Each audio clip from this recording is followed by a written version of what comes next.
भाई जो गुरु बचन पे डट गे कट गे फंड चुरा। वीडियो में अपने कर कमल से लिखित इस पुस्तक के माध्यम से आदि सनातन पंथ की साधना के विषय में बताने जा रहे हैं, समझाने जा रहे हैं।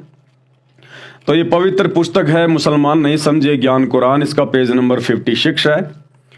और आज हम शुरू करेंगे आदि सनातन पंथ यानी यथार्थ कबीर पंथ में पूजा। आदि सनातन पंथ उस कादिर अल्लाह का पंथ है, उसका यथार्थ भक्ति मार्ग है, जिसको कबीर पंथ भी कहते हैं। तो यथार्थ कबीर पंथ सन 1994 से शुरू हुआ है पृथ्वी पर, सन 1994 से।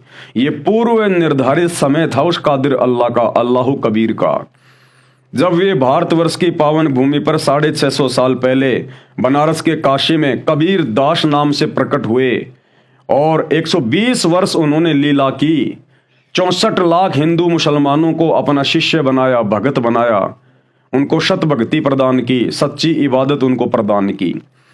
उस समय आदरणीय धर्मदास जी के माध्यम से उन्होंने सूक्ष्म वेद लिखवाया था, जिसको कबीर सागर कहते हैं। उस कबीर सागर में धर्मदास जी के माध्यम से परमेश्वर ने वर्तमान भक्ति युग का समय पहले ही लिखवा दिया था, निर्धारित कर दिया था।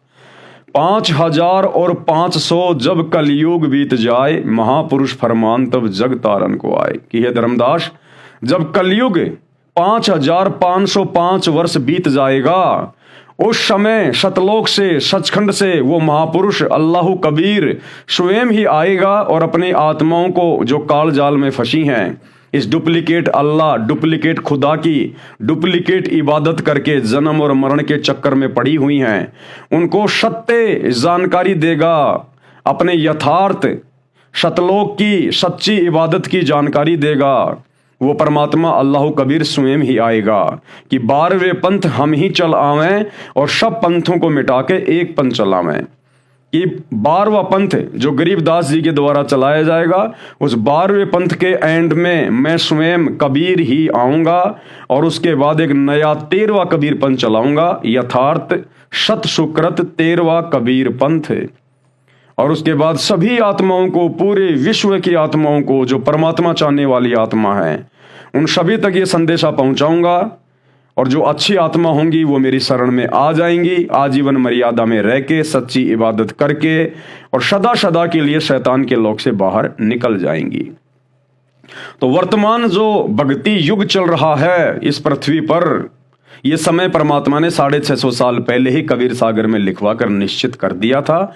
और अपने निश्चित समय के अनुसार, क्योंकि परमेश्वर का कोई भी कार्य निष्प्रयोजन या अविलंब नहीं होता है, साध वचन पलटे नहीं, चाहे पलट जाए ब्रह्मांड। जिस परमेश्वर कादिर अल्लाह, अल्लाह कबीर के एक वचन से ये पूरी कायनात चल रही है।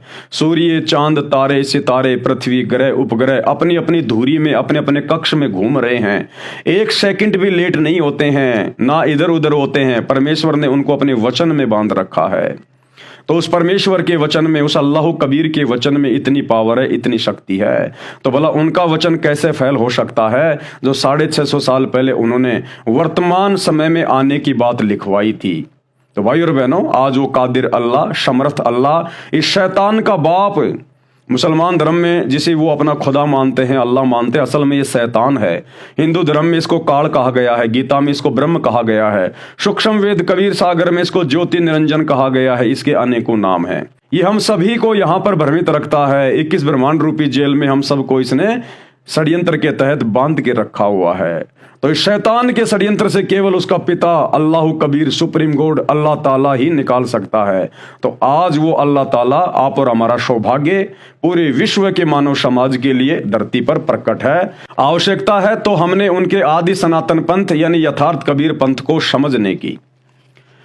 आदि सनातन पंथ यानी यथार्थ कबीर पंथ में पूजा, यानी उस कबीर अल्लाह की प्राप्ति के लिए सच्ची इबादत क्या है, कैसे करनी होती है, किन किन धर्म ग्रंथों में लिखी हुई है, और वर्तमान में उसकी जानकारी के अभाव में हम हिंदू, मुसलमान, सिख, ईसाई क्या आदि अधूरी इबादत कर रहे हैं।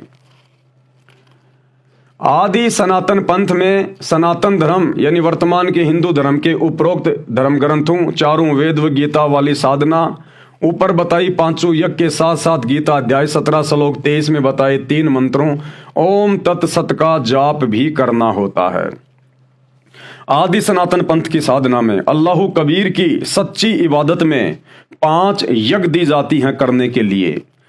धर्म यज्ञ, ध्यान यज्ञ, ज्ञान यज्ञ, प्रणाम यज्ञ और हवन यज्ञ।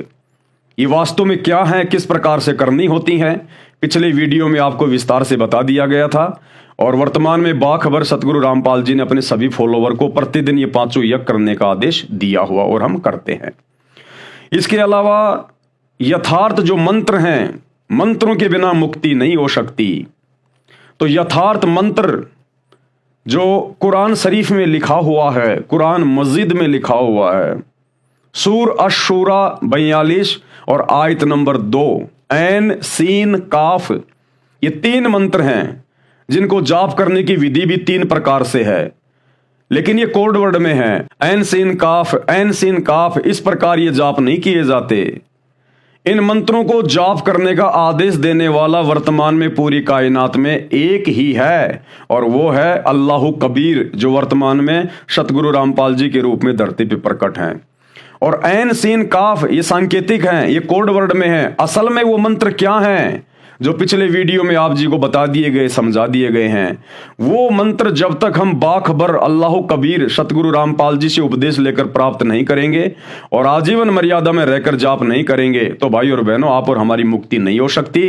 चाहे आप कितना ईद बकरीद मना लीजिए, कितना ही रोजे रख लीजिएगा, आप कितना ही अजान लगा लीजिएगा, आप कोई भी विधि कर लीजिएगा, कितनी भी, आप शैतान के षड्यंत्र से बाहर नहीं निकल सकते। तो वो वास्तविक भक्ति विधि वर्तमान में आदि सनातन पंथ में, यानी सतगुरु रामपाल जी के यथार्थ कबीर पंथ में है।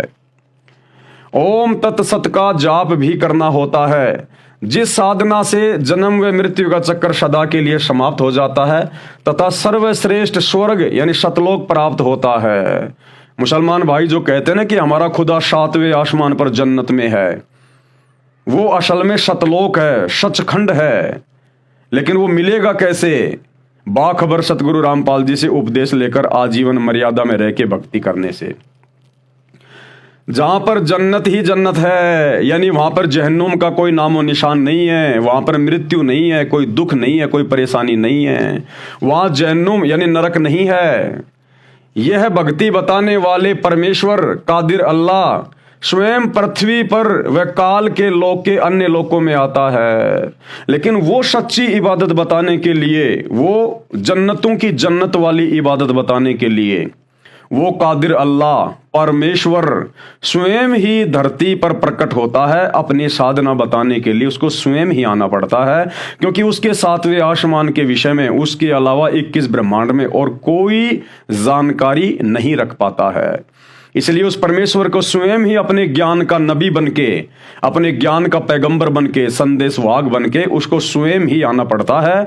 और वर्तमान में वो कादिर अल्लाह, वो परमेश्वर भारतवर्ष की पावन भूमि पर सतगुरु रामपाल जी के रूप में प्रकट है। गीता अध्याय 17 श्लोक 23 में 3 मंत्र ओम तत् सत। जो गुरु बचन पे डट गे, कट गे फंद 84 के, कट गे फंद 84 के, कट गे फंद 84 के।